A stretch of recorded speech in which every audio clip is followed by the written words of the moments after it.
Shalom, shalom, Chavrim. Welcome to Treasured Inheritance Ministry. It is me, Aliyah, and it is a wonderful, wonderful day today because it's some time that we will be spending together, praise Yeshua. And we are going to be going into some great territory today to discover who were the Biblical Hittites. Now, I've done a few teachings before this on who were the Amorites, who were the Ammonites, and who were the Philistines. Why is it important? You know what? I hope that we don't even have to ask that question. But in case we do ask that question, it's so vitally important. When we read our Bibles, we need to know who these people are. We need to be able to understand that the Israelites, the ancient Israelites that we read about throughout the Tanakh, the Old Testament, were people that were living in the ancient Near East. And the ancient Near East was a melting pot of different cultures, people groups that emerged from really what many scholars sometimes feel was like out of nowhere. Where did these people come from? And where can we, find them? And the questions are still with us today of who were these people and where did they come from? And, what were they about? Now, when it comes to the Hittites, they are quite interesting. But I framed this question as who were the Biblical Hittites, which is something we're going to look at. But it's also a teaching we're going to get into so I can tell you a bit about the Hittites. In fact, they were actually quite incredible. And I found such a fascination with the Hittites when I was studying ancient Near East and, being in a postgraduate program and realizing that the Hittites were actually quite interesting. So was their empire and their civilization and their kingdom. So getting into it, who were the Biblical Hittites? Let's look a little bit at just who they were, what was really happening, because we see that from the very, very beginning of the Bible, we are introduced to the Hittites, the Hittite people. And it says this, that from the promise that was given to Abraham and his descendants, the land of the many nations would be given to him as well as his descendants. And Yahweh says that it would be the land that included the Hittites. We see this in the Bible. And then we also see the greedy Ephron who exacted a huge amount of money, and it was a huge amount of money at the time, even in today's standards, for the field and the cave, which ultimately became the burial ground of our first matriarch Sarah and our patriarch Abraham, and then of course his family, and our matriarchs and patriarchs all buried in that cave still today where people go. And this was the first purchase of legal ground that was owned and taken possession by Abraham. And it was within the land that was promised to him by Yahweh. It became that first legal transaction and that legal piece of ground that he now had this authority over this cave as well as the field. And so we see that Ephron exacted this huge amount from him first. If you remember the story in Genesis, Ephron says to Abraham, "No, man, what is this between you and me? You can take this field and I just want to give it to you because you're such a, you are a prince among us." So he says, but then Abraham says, no, I'm not taking this for free. I'm not taking this without purchasing it. And so then Ephron set this huge amount. And the Bible is telling us that because it's kind of revealing Ephron, and it says Ephron the Hittite as a greedy person, or someone that was a little bit sly. And so the Hittites had a role to play, and they continued to play this role. We know that Esau married Hittite women, and we are told in Genesis that those Hittite women, his wives, became a burden to his parents. Then we also see in later years with the kingdom of David's time that David enlisted Hittites into his army, the most famous, of course, being Uriah, the Hittite, who was Bathsheba's husband, whom David had killed. And even though David had him killed and Bathsheba became David's wife and was the mother of Solomon, we see that even in the lineage of Yeshua, that Bathsheba is still mentioned as the wife of Uriah, because that was really, it's a deeper discussion. It was really how Yahweh saw him, and he was a good man and he was a righteous person. But the question of who were the Biblical Hittites, it really evaded scholars for centuries. Here we have examples from our Bible that we consider truth. We need to keep in mind that many scholars that approach the Bible do so often from a perspective of wanting to misprove the Bible. So just because they read the Bible or, just because they call themselves a biblical scholar doesn't mean that they actually are interested in the truth. It doesn't actually even mean that they believe what's saying in there. So we look at this and we go, oh, greedy Ephron the Hittite, and, Hittites, being married to Esau, and Hittites in the book of Joshua, that Joshua took over their land, and David had them in the army, and Abraham met them. We just accept this as truth. But the question of who were the biblical Hittites, it evaded scholars for many centuries. Many people even doubted that the Hittites were even a people that existed. It was kind of like, oh, whatever, the Bible said it, but it's lying.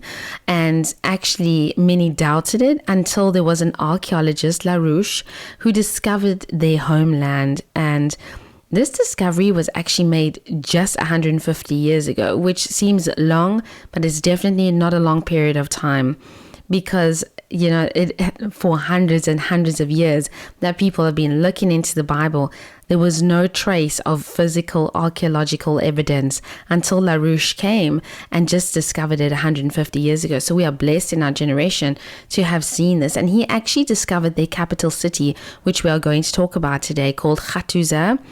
If you are living in certain places in the world, you will call it Hattusa, because of course you can't say the Kha, but it was actually Hattusa.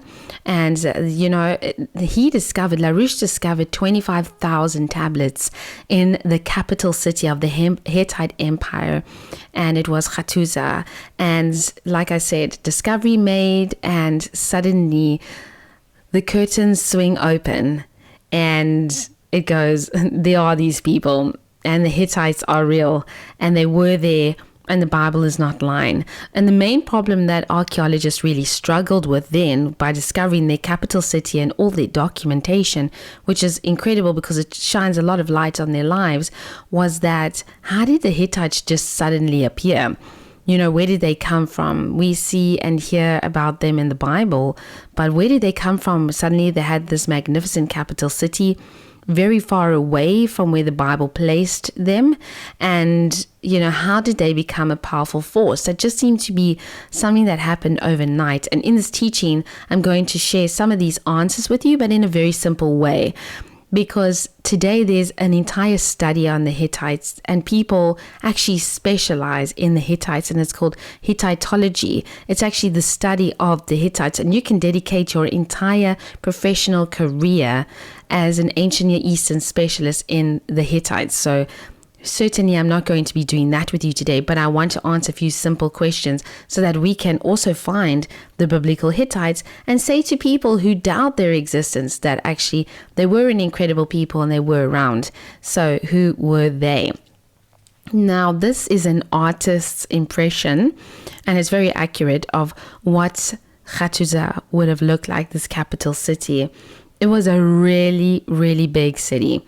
Now, the land of Hatti, as it was called, it, again, if you don't pronounce the Kha, it's usually pronounced the land of Hatti. But the land of Hatti, as it was called, was situated in Anatolia, and today that's modern-day Turkey. It rose to the height of its power between 1430 and 1200 BC, before Yeshua even came. So Hatti was dotted with different towns. The land of Hatti, of course, this is the city of Hattusa, the capital, which was like the gem. But Hatti was a land where it was spread out across a vast space, and it was dotted with many towns. There were fortified cities, there were cult centers of worship, there were royal towns, smaller outposts, there were villages, there were settlements.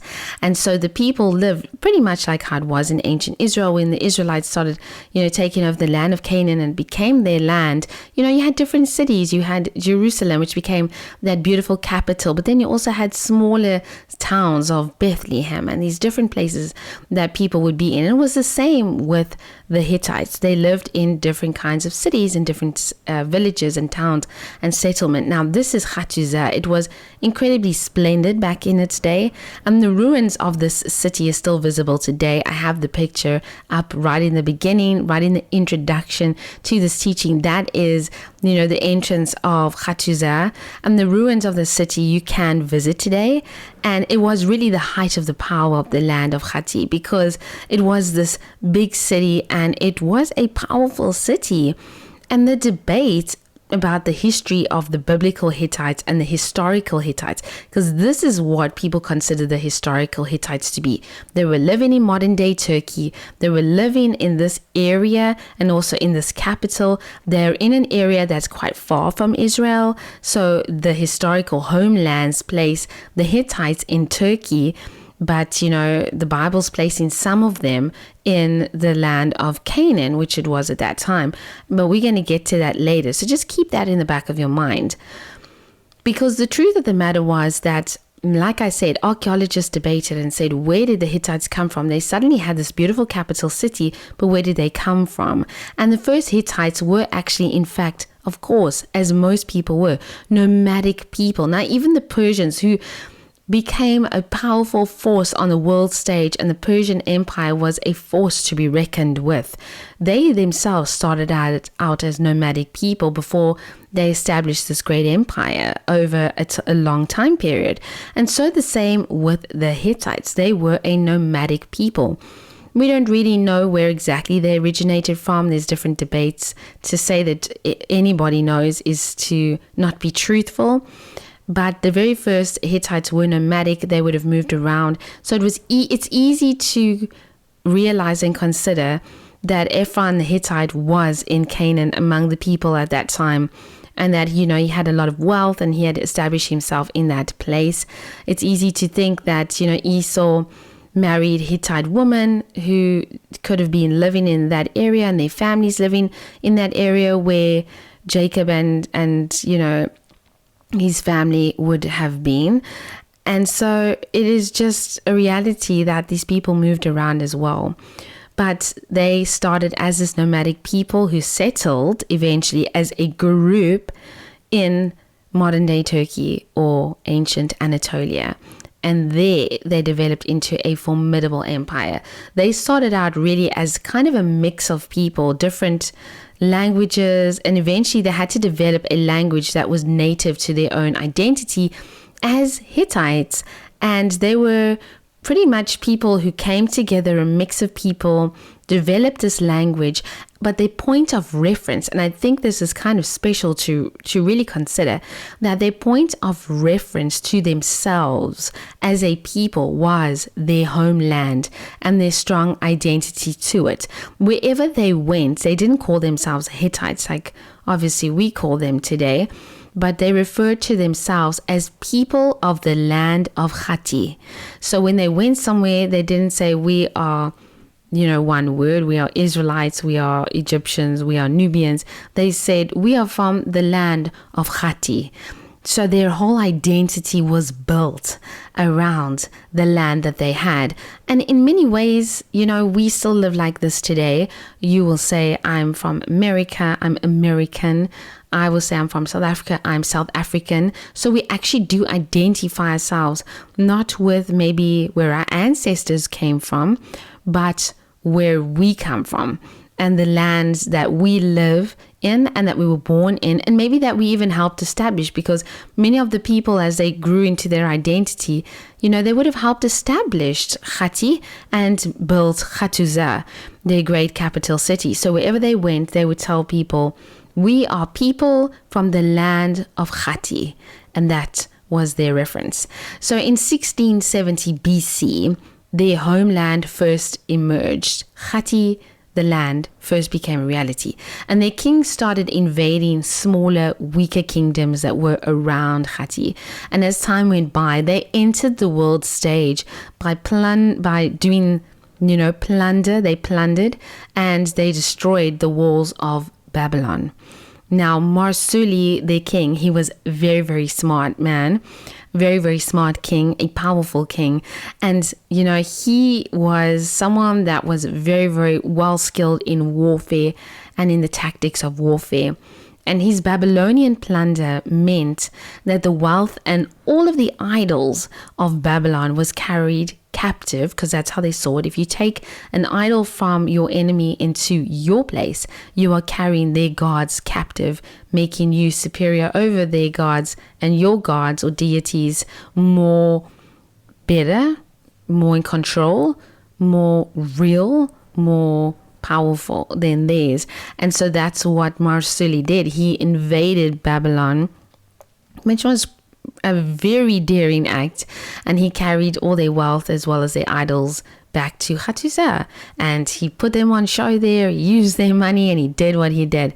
He left the city of Babylon itself. He wasn't interested, in really settling there. It was about Hatti, the land of Hatti, the land where they loved and lived. So he returned to his homeland, and he was very content with what he had achieved. He had plundered Babylon. They had made a name for themselves, and people then knew, these people were actually a force to be reckoned with. So he left the city alone, and that was it. A few years later, King Suppiluliuma, he's very famous if you study the Hittites, but he was a general, he was a diplomat, and he started engaging politics with Egypt at the time of Egypt's 18th dynasty, which is the time period where we have Hatshepsut and we have Thutmose III. We have, of course, the very famous Tutankhamun. We have this time period of Nefertiti, Akhenaton, and we have the 18th dynasty, which was the dynasty of Egypt that was at a pinnacle of wealth and power and prestige, and Suppiluliuma began to engage in the politics with them, but the politics eventually soured. The Hittites were growing stronger and stronger and stronger during the time of the 18th dynasty, and it was this later, as when Tutankhamun died, we know that he had two successors, weren't his own children. Of course, he died at a very young age and didn't have children. And so we had these quick successions of two people that came after him. But eventually Ramses would come onto the scene. And that's when things started really heating up between the Hittites and the Egyptians, because the Battle of Kadesh is a very well-known battle. And it was fought between Ramses II and Muwatallis. And Muwatallis, the battle was really intense. He was an incredibly smart man. But the battle was also inconclusive, and a lot of people did die, and both sides claimed victory. So Ramses, he went back to Egypt, and he wrote, in Stelia about how great and marvelous his victory was at Kadesh. And Muwatallis went back to Hatti and wrote about how great and marvelous his victory was. They eventually signed, however, a treaty, which shows that neither side had actually won, but both of them came to an agreement. He signed this treaty, both of them, and it was called the Treaty of Kadesh. And this is the oldest example of a peace treaty that we have in history today. And the Hittites, eventually after the Battle of Kadesh, there was this treaty that was signed, and everything was okay between them. The Hittites got on with their daily life. They were a very religious people, and they were people that were quite advanced, and they were very proud of their heritage. They were happy to continue life as always. They had made an entry onto the world stage by defeating Babylon, and then by going up against the Egyptian forces. And by doing that, they announced that they were forced to be reckoned with. Don't come into our cities, don't come into our empire and our place, because we are ready to, invade, we are ready to conquer, and we are strong. We believe in ourselves. So they had this entry onto the world stage. Shocking, incredible, woke a lot of people up. But then they actually just continued to live in their cities without another invasion. They didn't enter Babylon again, never invaded Egypt, or they didn't go anywhere else. They kind of just got on with their lives. And I think that that's quite an incredible thing for the people. They were just like, okay, we are going back home. And what they did was their main produce was barley. They had a lot of beer making, and they produced a lot of bread for themselves. They kept vineyards, they kept orchards. We know that they were very fond of dogs, and so they had dogs as pets. There's a lot of work that's been found there on dogs. They kept dogs as pets. They kept pigs as well, which I believe that they would have used for food, but they could have also used them for other reasons, like pets. But they also cultivated honey. They had very advanced beekeeping skills, and so they kept a lot of bees and they produced a lot of honey. And they had a lot of goats, a lot of sheep. It was very common in their cities. And their king was considered the main priest of all the deities. They had a pantheon of deities. They were highly superstitious. So a lot of what they did, they indulged in various and frequent pagan rituals, which by Yahweh's standards was considered very wicked. And the sense of the beer making as well was involved in these pagan rituals, and that is why there's not much talk of beer making in the Bible itself, except when we have women that are doing certain things, making beer, which is a topic for another day. Making beer in itself wasn't an evil thing, but it was certain rituals and practices and deities that were associated with this, and what they used to use the beer for, pouring it out in different pagan rituals, that was the problem. And so they really were obviously wicked by Yahweh's standards. They didn't live according to Torah and the holy laws that Yahweh had given to his people, Israel. But we do know that there were Hittites, and probably many that we don't know about, that became, that crossed over and that joined the people of Israel, that adopted their religion and that adopted Yahweh and that let go of their pagan ways. Just like we have today, people who convert and believe in Yeshua and follow his holy ways from other pagan religions. So too with the Hittites. And so they just went about their lives. The king was considered the main priest of their deities. They served, they were superstitious, they had their dogs as pets, they lived and enjoyed their cities, and they just lived kind of in peace. No one invaded them for quite some time. But then, of course, things obviously change, as it always does in the Middle East, as it did in the ancient Near East, or as we know, the ancient Middle East. This is what happened. So towards the end of the 12th century, we see that the beautiful capital city that I showed you earlier of Hattusa was actually burnt down by the Assyrians. The Assyrians is just a topic for another day, which I'll probably cover at some point. But the Assyrians were just bloodthirsty, warfaring people that really were bent on destroying people and just breaking them apart. And they burnt Hattusa. And that was part of why archaeologists never found Hattusa, because it was burnt by the 12th century BC, which is a very long time ago, thousands of years ago. But most of the population we know had already left the city by then. So bit by bit, there was this abandoning of the city. And bit by bit, people began to leave Hattusa. Things weren't actually going well. Yes, the Hittites enjoyed some supremacy for some time, but their culture began to erode, and obviously daily life began to get harder. So they started leaving bits by bits. It wasn't a mass exodus or a exile in this time. It was bit by bit, the city was just being abandoned. So where did they go? Now I want to read to you 1 Kings 10 verse 28 to 29. And it's talking about Solomon's reign, and it says Solomon's horses were imported from Egypt and from Kue. The royal merchants purchased them from Kue at the current price. Apparently that was quite expensive, because they imported a chariot from Egypt for 600 shekels of silver and one horse for 150 shekels of silver. They also then exported, so Solomon was doing some exportation, to all the kings of the Hittites and the Arameans.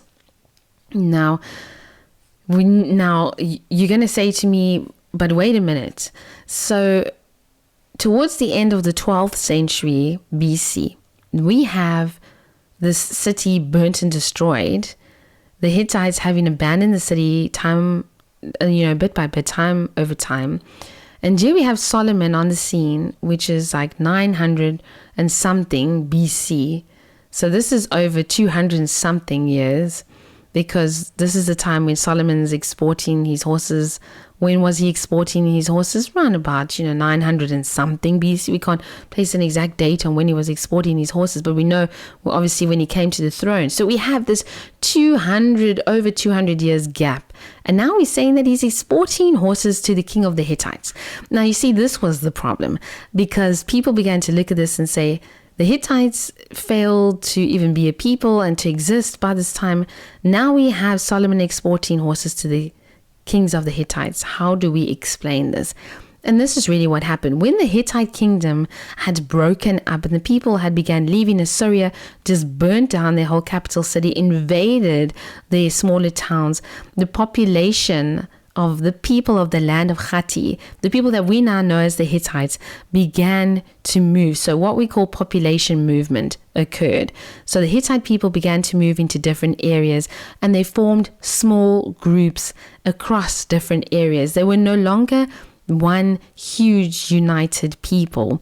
There were different people living in different groups in different areas. There was no centralized kingdom, no centralized capital city with one powerful ruler, but these small groups settled in their own spaces, and they did have kings. They lived within their own towns, and we know that these kings would have been, slightly powerful, so to say, but not as powerful as the Assyrians, but they would have ruled over people. They would have had a bit of money, and they could have done quite well for themselves, having settled in these different areas.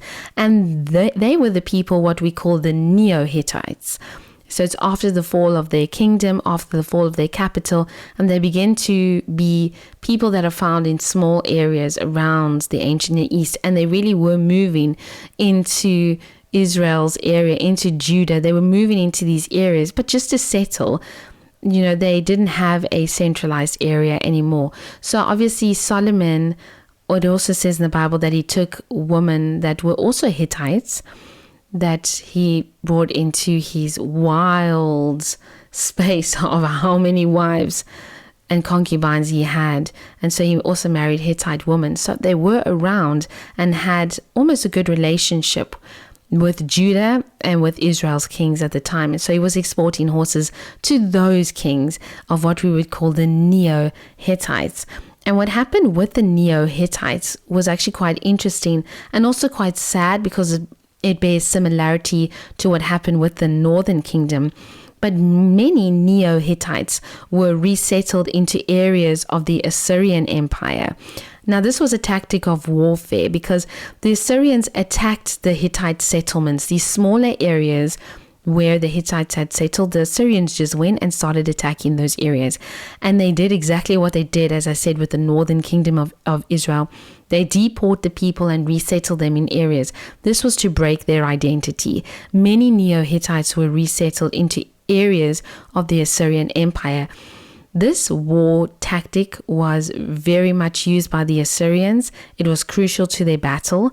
And by resettling conquered people groups, there was no way that a people then could reunite, form an attack, and then take over their captors, the Assyrian captors. So it was really about breaking down their identity and then also stopping them from forming any alliances or even a battle strategy against their captors. It was really a psychological warfare as well. So we know that many Neo-Hittites, they were taken captive. They left their towns, and then they also fled as refugees.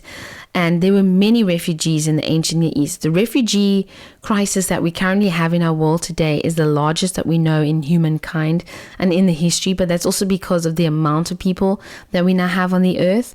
But we also know that mass deportation, or being a refugee, was incredibly common in the ancient Near Eastern world. In fact, the Assyrians have many reliefs that have been found by archaeologists today that show mass deportation and refugees and how brutal they were towards them. And now we also then can realize that many Neo-Hittites would have sought refuge in the southern kingdom of Judah, and they would have lived among the people of Israel. They would have fled before their captors, before Assyria even arrived in their settlement and town, which is what we see happening today. Before the terrorists arrive, before the tanks come in, we see people fleeing villages and big towns to cross borders and to go into different places. This is what many of the Neo-Hittites did. So before they were refugees, the kings bought horses, which was also sought after and seen as a symbol of power among the Hittites. And they bought these from King Solomon, and they were living in their areas, and they were doing some trade, and they were just getting on with their lives until Assyria decided it would attack and take everything.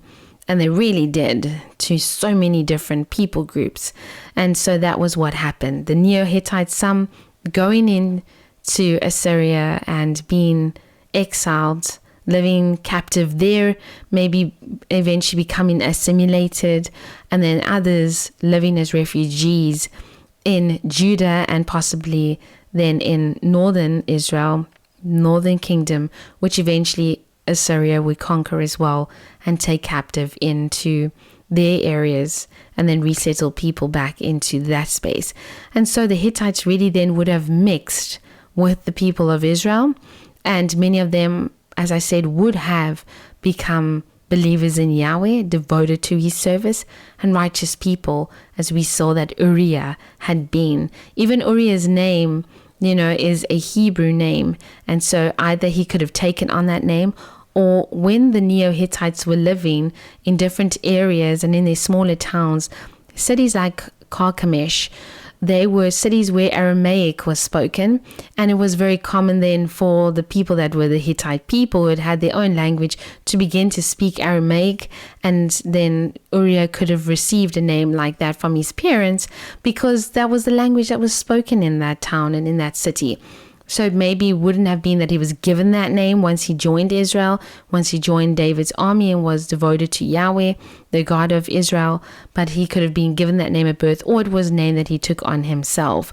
And so we see that this happened, and the Hittite people became people who were just largely accepted into parts of Israel, into the nation of Israel. And so it can be today that many Jewish people, actually their family members, even though they may be Jewish today, their family members could have been Hittites who started off as being joined to, the southern kingdom or the northern kingdom and living there as refugees. So it becomes quite interesting to consider it. Although, we really know nothing about, although we know nothing about the Hittites until about the 1st century or so, little was known about them. Until a first century ago, that's what I mean, 150 years ago, they're mentioned in the Bible. It's always been there.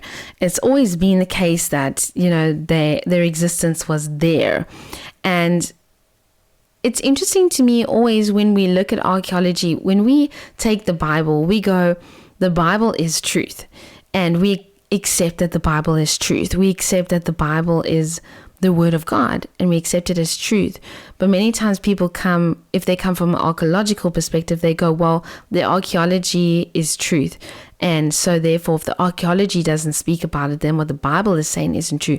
But we know that the opposite is true, because even though the Hittites weren't known about for hundreds and hundreds and hundreds of years, if we go 150 years ago, their capital city was discovered. We've discovered their texts, which means we've discovered their own writing, what they had to say about their lives. We've discovered Hittite seals belonging to people, so names of people have been uncovered to this day. Hittite temples are still being unearthed and they are still being explored. There was quite an exciting one that was opened up last year, and many pieces are still being put together. One day we will know all the answers, but until then we must continue to learn about these ancient people so that we know who they were. And when we look at the Bible and we read, Uriah the Hittite, we have a bit of background, and we can go and imagine in our own minds, maybe his family had been refugees.